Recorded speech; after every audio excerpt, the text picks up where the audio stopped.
बिस्मिल्लाहिर्रहमानिर्रहीम। अस्सलाम वालेकुम नाजरीन, मिक्स्ड इन्फो टीवी के साथ मैं हूँ जाहिद फ़ारूक। नाजरीन, जितने भी व्यूवर्स हैं उनकी तरफ से ये ख्याल किया जाता था कि नेशनल और इंटरनेशनल मीडिया ही झूठ बोलता है, यूट्यूब पर ज़्यादातर सच देखने को मिलता है। लेकिन गुज़िश्ता 2-3 दिनों से दो बड़ी झूठी खबरें जो हैं वो गर्दिश कर रही हैं और इसको मुख्तलिफ अंदाज से बड़े बड़े जो यूट्यूबर्स हैं, बड़े बड़े एंकर पर्सन जो जिन्होंने यूट्यूब चैनल बना रखे हैं, उन्होंने इन स्टोरीज़ को अपनी रिसर्च के तौर पर पेश किया और इस अंदाज से पेश किया कि गोया वो ख़बर सच लगना शुरू हो गई। हकीकत इसके पीछे क्या है, वो दो खबरें कौन सी हैं जिसके बारे में जो झूठी खबरें फेक न्यूज़ थी और उनको बढ़ा चढ़ा कर बयान किया और लोगों की तवज्जो का ये मरकज़ बन गया। और जो इसके पीछे छुपे हुए हकायक क्या है, असल खबरें हैं क्या, वो उससे आपको आगाह करूंगा आज की इस व्लॉग में। तो मज़ीद आगे बढ़ने से पहले जिन दोस्तों ने हमारा channel mixed info TV subscribe नहीं किया, सब्सक्राइब कर लें, बेल का आइकन ज़रूर दबाएं। डियर व्यूवर्स, ग़ज़वा हिंद के हवाले से गुज़िश्ता रोज़ ये ख़बर आई थी कि तालिबान की तरफ से ये ऐलान किया गया है कि ईद के फ़ौरन बाद जो है वो कार्रवाइयों का आगाज़ किया जाएगा इंडिया के अंदर। इस खबर का सोर्स क्या था, किसने कहा था, मैंने भी इस हवाले से आपको आगाह किया था, लेकिन मैंने बताया था कि ये असल में ट्वीट किया गया है किसकी तरफ से। लेकिन ज़्यादातर जो चैनल्स थे, यूट्यूब चैनल्स थे और यूट्यूबर्स थे, उन्होंने इसको बराह रास्त नशर किया कि जैसे उनको ज़राए से ये मासूल हुई है ख़बर। और जब हम किसी चीज़ के बारे में बताते हैं कि उस शख्स की तरफ से ये ट्वीट किया गया है, तो इसका मतलब है कि उस खबर की सदाकत और उसके झूठे होने का जो निसार है वो उस शख्सियत पर होगा जिसकी तरफ से ट्वीट किया गया है। और वो ख़बर उसकी हकीकत क्या है उससे आपको आगाह करता चलूँ। खबर ये आई थी कि ग़ज़वा हिंद का आगाज़ होने जा रहा है ईद के फ़ौरन बाद। तालिबान ने ये कहा है, तालिबान का एक ख़ास ग्रुप है ज़बीउल्लाह, उसकी तरफ से ये कहा गया है कि ये जो जुल्म व ज़्यादती का बाज़ार गर्म कर रखा है मुसलमानों के ख़िलाफ़ हिंदुस्तान की तरफ से, उस पर वो रिएक्शन शो करेगा, वो ऐसे हमले करेगा, फ़दाइन की सूरत में हमले करेगा और भारत को कड़ा सबक सिखाएगा इस हवाले से। तो ये इसको ग़ज़वा हिंद का आगाज़ ही तस्वर किया जाए। ये हकीकत में स्टोरी है क्या है? असल में ये भारत के अंदर ही एक रिपोर्ट पेश की गई 2-3 माह पहले, जहाँ पे जो कश्मीरियों की जो आज़ादी की तहरीक जारी है उसको उन्होंने तालिबान के साथ तालिबानाइजेशन करार देने की कोशिश की और उसको जोड़ने की कोशिश की अलकायदा के साथ। उन्होंने कहा कि बहुत से अलकायदा के ग्रुप हैं जिनको उन्होंने पाकिस्तान का हवाला दिया कि उनकी एजेंसियों की सपोर्ट हासिल है, वो नौजवानों को तैयार करना चाहते हैं और यहाँ पे कार्रवाइयाँ करना चाहते हैं कश्मीर के अंदर और भारत के अंदर।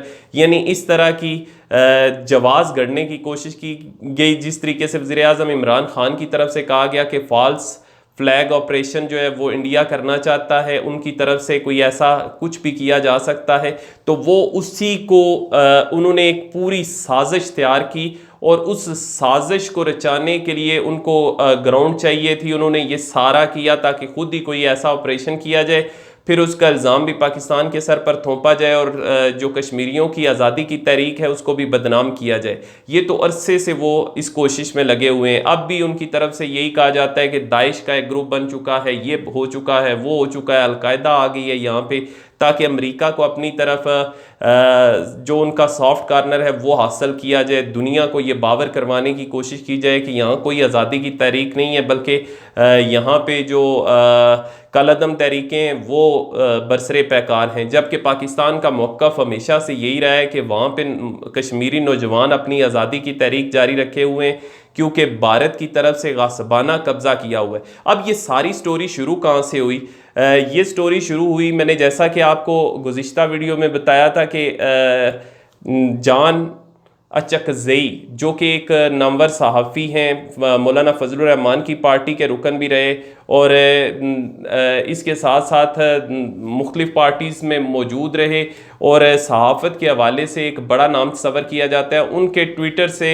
एक ट्वीट जारी होता है जिसमें ज़बीउल्लाह ग्रुप की तरफ से ग़ज़वा हिंद के आगाज़ का ऐलान किया जाता है कि ईद के फ़ौरन बाद ग़ज़वा हिंद का आगाज़ किया जाएगा। फिर मैंने चेक किया ज़बीउल्लाह ग्रुप का जो ऑफिशियल ट्विटर अकाउंट है उसमें कोई ऐसा जो यानी बयान था, कोई उनके लेटर पैड पे कोई इस किस्म का बयान जारी नहीं किया गया जिसकी बुनियाद पर यह कहा जाए कि ये उन्हीं की तरफ से ये बयान है या उसकी तस्दीक हो सके। जबकि दावा जो किया गया था वो जान अचकज़ई की तरफ से किया गया था और उन्होंने वो एक बाकायदा एक लेटर पैड पे, उनके लेटर पैड पे एक पिक्चर सेंड की हुई थी ट्विटर पे अपने पे कि किस तरीके से वो आगाज़ कर रहे हैं। वो सारा मामला जितना भी था वो उनकी तरफ से सामने रखा गया। उसके सामने आते ही शाम तक बड़े बड़े जितने भी यूट्यूबर्स हैं उनकी तरफ से भी वीडियोज़ आने का सिलसिला शुरू हुआ और उन्होंने ग़ज़वा हिंद का एक पूरा हवा खड़ा कर दिया कि ये बहुत जल्द होने जा रहा है मोदी के साथ।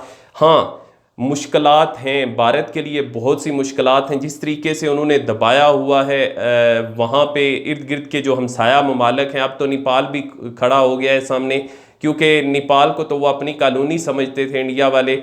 उनकी एक जो सरहदी इलाका है उस जो उनके अपनी हदूद थी नेपाल की, वहाँ पे भारत की तरफ से सड़क निकाली गई जिस पर शदीद नेपाल की तरफ से एहतजाज किया गया और उन्होंने अपना नक्शा भी जारी किया है।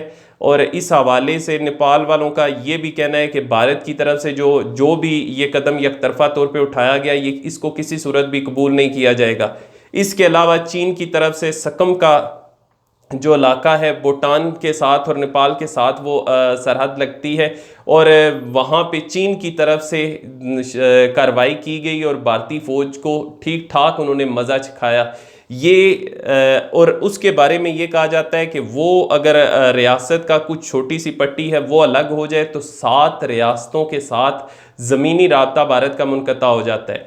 भारत के लिए मुश्किलात हैं और उसके लिए आने वाले वक्त में मज़ीद जो मोदी की हुकूमत की पॉलिसियाँ हैं, हिंदू नवाज पॉलिसियाँ, उसमें इतनी बड़ी तादाद में जहाँ पे मुख्तलिफ मज़ाहिब से तल्लक रखने वाले लोग बसते हों, वहाँ पे हिंदू उनको बनाने की कोशिश की जा रही हो तो वो उसका सर्वाइवल मुश्किल होता है। अब तक उसका भारत का सर्वाइवल इसी वजह से हुआ कि वहाँ पे कांग्रेस की तरफ से जो इक़दाम किए गए वो ज़्यादातर सेकुलर थे, लेकिन जब से ये बीजेपी की हुकूमत आई है, इसने आरएसएस का एजेंडा थामा है, उसके बाद से उसकी भारत के टूटने के जो इम्कानात हैं वो काफ़ी हद तक बढ़ गए।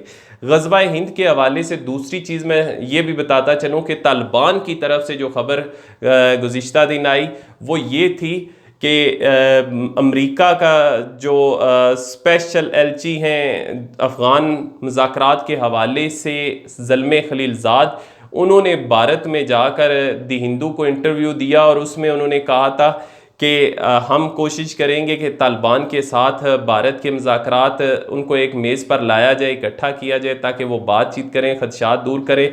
जिस पर तालिबान की तरफ से ये रद्द अमल दिया गया था कि भारत ने हमेशा अफ़गानिस्तान में गद्दारों की हमायत की है, गद्दारों के साथ खड़ा हुआ है, इसलिए उनके साथ मुज़ाकरात नहीं होंगे।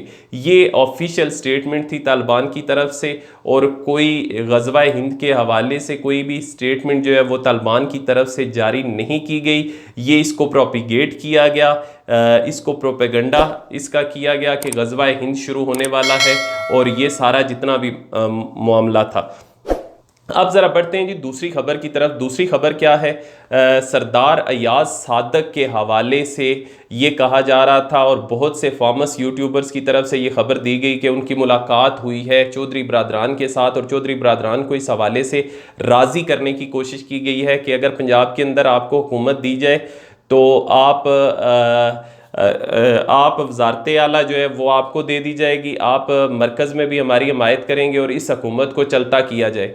और इसके बदले में पूरी एक स्टोरी लॉन्च की गई, पूरी एक स्टोरी बताएगी कि किस तरीके से चौधरी बरादरान ने आगे से जवाब दिया। परवेज़ इलाही की तरफ से कहा गया कि आप पहले अपने जो लोग हैं उनमें उनका इत्तेहाद पैदा करें, वो तो मुत्तहिद नहीं है, तो आप किस तरीके से पंजाब में गवर्नमेंट बना सकते हैं, हमें भी बाद में मुश्किलात का सामना करना पड़ेगा। जिस पर उन्होंने कहा जी कि हमारी तमाम लोग मुत्तहिद हैं, हमारी सबसे बात हो चुकी है। फिर उन्होंने कहा कि आपकी क़यादत इस बारे में क्या कहती है।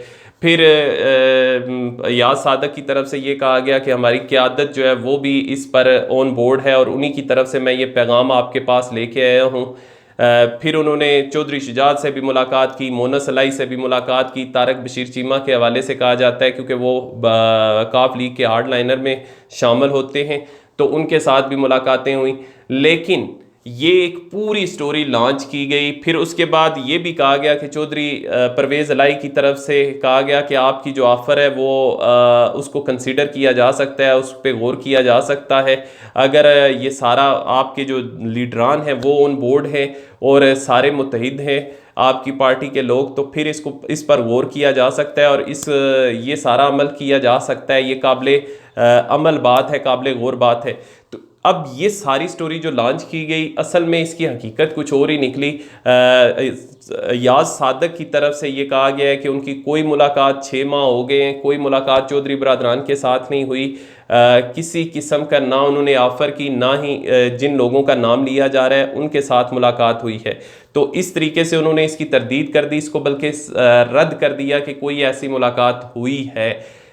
फिर उसके बाद जो चौधरी बरादरान थे उनकी तरफ से भी जब उनसे ये कन्फर्म किया गया कि क्या आप लोगों की मुलाकात हुई याद सादक के साथ, जो बातें चल रही हैं, उनकी तरफ से भी यही बयान आया कि हम हुकूमत के साथ खड़े हैं, हम हुकूमत के इत्तेहादी हैं, हमारी हुकूमत है, हमने किसी के साथ कोई मुलाकात नहीं की। ये सारी खबरें सिर्फ इस वजह से फैलाई जा रही हैं ताकि हमारे दरमियान और इमरान खान के दरमियान पीटीआई के दरमियान इख्तलाफात पैदा किए जा सकें, रंजिशें पैदा की जा सकें और फासले पैदा किए जा सकें। लेकिन हम हुकूमत के साथ खड़े हैं, हुकूमत का अच्छा जो भी इकदाम होगा उसमें भी हम शामिल हैं, हुकूमत पर जो तनकीद होगी उसमें भी हम उसमें भी शामिल हैं। यानी हुकूमत पे जो तनकीद होगी वो हम यही समझते हैं कि हमारे ऊपर तनकीद हो रही है, तो हम किसी सूरत भी इमरान खान की हुकूमत का साथ नहीं छोड़ेंगे। ये जितनी भी खबरें फैलाई जा रही हैं ये फेक न्यूज़ हैं और ये सारी इस वजह से फैलाई जा रही हैं ताकि हुकूमत के दरमियान और हमारे दरमियान फासला पैदा किया जाए। व्यूवर्स, पहले तो मैंने जिस तरह आगाज़ में कहा कि जितने भी लोग थे देखने वाले थे वो यही समझते थे कि नेशनल मीडिया और जो इंटरनेशनल मीडिया है उस पर झूठ बोला जाता है, लेकिन आजकल सब्सक्राइबर के चक्कर में और व्यूज़ के चक्कर में यूट्यूब्स पर भी बहुत से झूठ जो है वो फैलाए जा रहे हैं। लेकिन मैं यही कहूँगा कि जो भी खबर आप दें उसकी पहले पूरी तरह तस्दीक करें, उसको रिसर्च करें और उसके बाद ख़बर जो है वो व्यूवर्स के सामने लानी चाहिए। अब तक के लिए इतना ही, मुझे इजाज़त दीजिए। जिन दोस्तों ने अभी तक हमारा चैनल सब्सक्राइब नहीं किया, सब्सक्राइब करें, बेल का आइकन ज़रूर दबाएँ। अल्लाह हाफिज़।